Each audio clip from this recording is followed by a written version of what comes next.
Hi guys! Welcome back to my channel. Kung bago ka pa lang sa aking channel, please don't forget to subscribe down below and click the bell notification button para lahat ng mga videos ko ay updated kayo. So for today's video ay maglilinis lang tayo ng ating kitchen.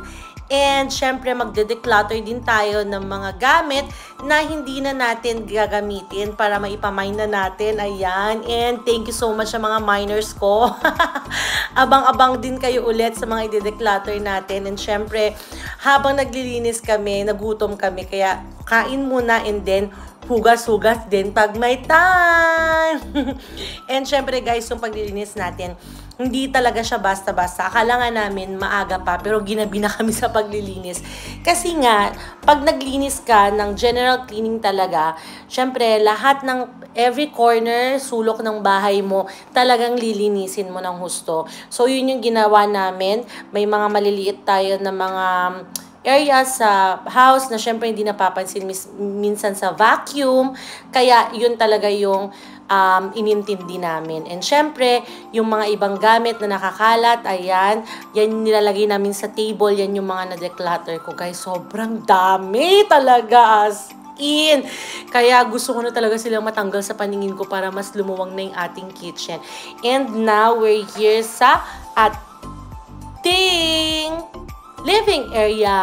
Ayan, so napapansin nyo guys, hindi pa talaga tayo nakakapag interior dito sa ating house kasi guys wala talaga akong time since nabuntis ako at nanganak. Ayan, kaya ngayon naasikaso ko na isa-isa lahat para at least kahit papano matapos ko na yung buong interior ng bahay para mabenta ko na siya guys. Gusto ko na mabenta tong house and lot na ito.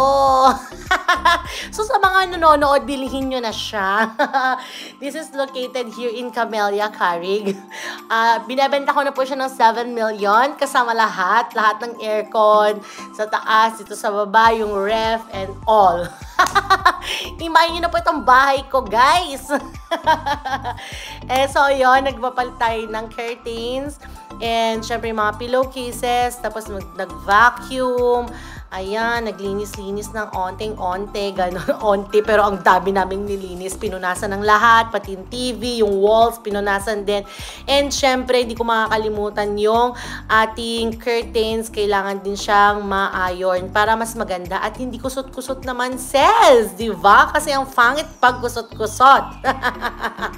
So, ayan guys, after nating mag-mekos-mekos ng cleaning dito sa bahay, magdi-DIY tayo mamaya ng ating kitchen, ang dining area pala says, and yung bar counter. Ipapakita ko sa inyo kung ano yung gagawin natin sa ating DIY.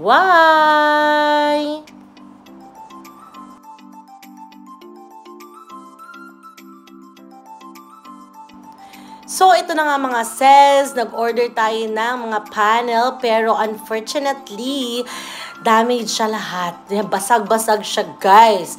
Kasi naman, hindi nakabubble wrap ng maigi. So, this is the second time I ordered this panel. And hopefully, ay wala na siyang crack. Kasi ang hirap magbalik, mag-return, guys. Ang effort, di ba?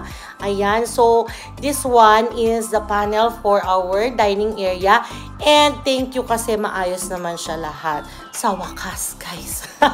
Makakapag-DIY na tayo ng ating dining area. And this one is our dining area. Napapansin nyo may panel board na dun sa part ng ating tree, ng ating plant.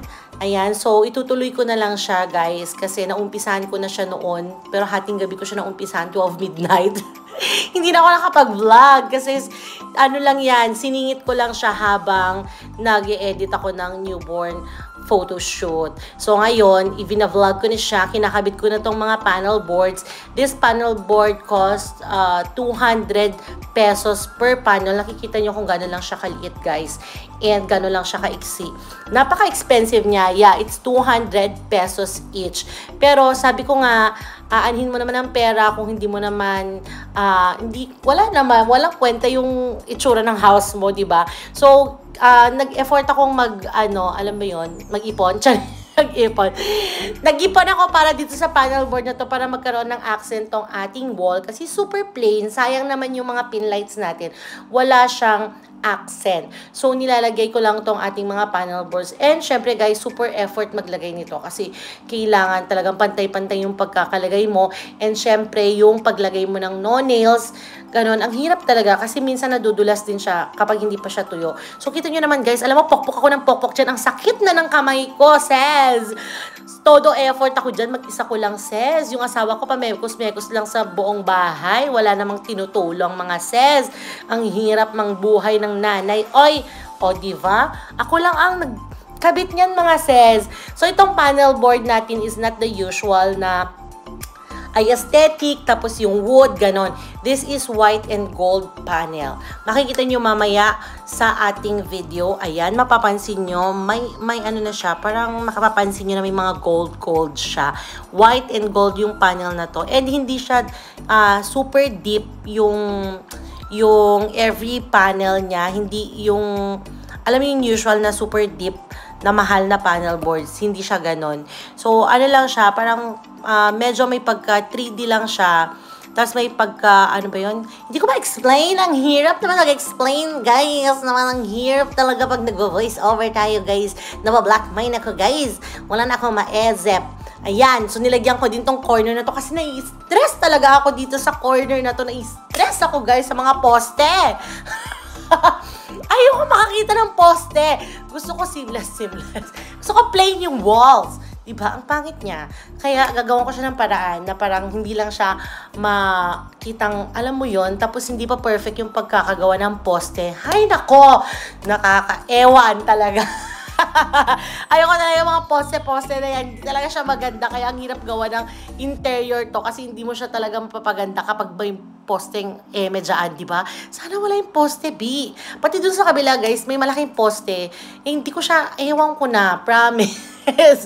Ang effort. Ayoko talaga siya makita. Pero, ayun na nga, tatry pa rin natin pagandahin yung ating dining area para at least kahit maliit yung bahay natin, pagpasok ng bisita, oh, wow, sis, ang ganda ng house mo, ganun. Ganun yung mga reaction nila. At syempre, binibenta ko na rin itong bahay ko.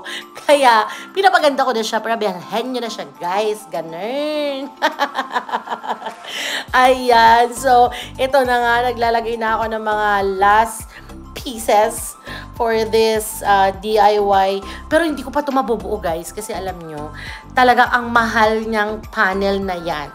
And nakakabuta siya ng bulsa at masakit siya sa ulo yung pero since sa umpisahan ko na kailangan ko siyang tapusin, kaya mag-iipon na naman ako para mabuo natin yung ating dining area. And syempre, hindi lang yung gagawin, yan ang gagawin natin sa dining area natin. Gagawan din natin siya ng secret muna para abangan niyo yung vlog ko. So, ayun guys, thank you so much for watching. Matatapos na yung ating vlog in just a minute. So, thank you so much guys for watching. I hope you like this video. And if you do, don't forget to like, share, and comment in this video. At kung hindi ka pa nakasubscribe, please don't forget to subscribe down below and click the notification button para lahat mga videos ko ay updated kayo. And FYI guys, is ano ba to? No-note ko sa description box yung link nitong ating panel board para kung gusto niyo rin, may mga iba't ibang designs sila. Guys, hindi lang yan. Super daming designs talaga. I-click nyo na lang yung link sa baba at mag-order na rin kayo. Add to cart na! Payday sale! Bye!